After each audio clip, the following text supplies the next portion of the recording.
The scariest stories are the ones that are true. A few years ago I was living in a fairly nice apartment complex, having a cigarette on my balcony around 3 a.m. on a Tuesday night.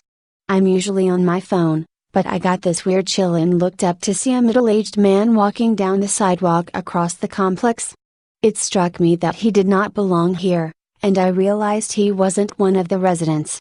As I was thinking this, he suddenly stopped and looked right at me, making eerie, way too long eye contact, and then rushed off between buildings, in the opposite direction of my apartment. I told my husband about it and joked that if we get a knock on our door in the next 15 minutes, we can assume it's that creeper. Sure as shit, 10 minutes later there's this quiet, faint tap tap tap on our door. My eyes probably popped out of my head, and my husband jumped up to grab his gun from the other room. I slowly walked up to the door to look through the peephole, holding my breath, and there was the man I had seen, looking right at me through the peephole. I know he wasn't able to actually see me, but the image of him looking right into my eye still freaks me out to this day. My husband walked up to the door, stared through the peephole and shouted, "What?" in this threatening voice. Apparently the man had his hand on the doorknob and jerked back in surprise to hear a man's voice. Dude asked for Jeremy or some made-up name and my husband told him to leave. After bullshitting a little longer, the guy finally walked downstairs, only to peer up into my living room window from the lawn. I closed the blinds and he moved over to stare at me through the balcony door. He didn't move on until after I shut that one too. We called security and gave a clear description and everything. A few days later, we got a report from our complex that an apartment had been robbed around that time that night.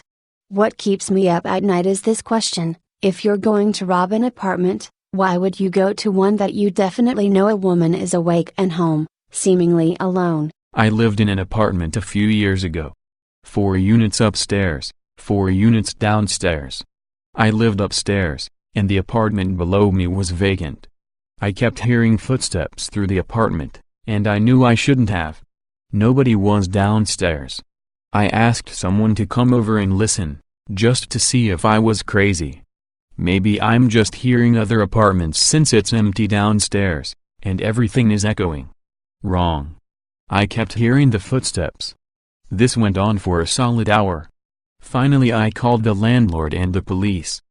Apparently someone had broken in through the windows downstairs, and was walking back and forth through the apartment with a knife. Fucking horrifying. My bedroom is on the second floor of the house.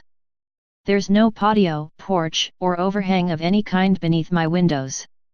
Couple of years ago I was watching TV in bed around 2 a.m. and heard a louder than usual animal sound. Not uncommon to hear squirrels running around on the roof from time to time. Didn't think much of it. Kept on happening, and started to sound awfully close to the window and not on the roof.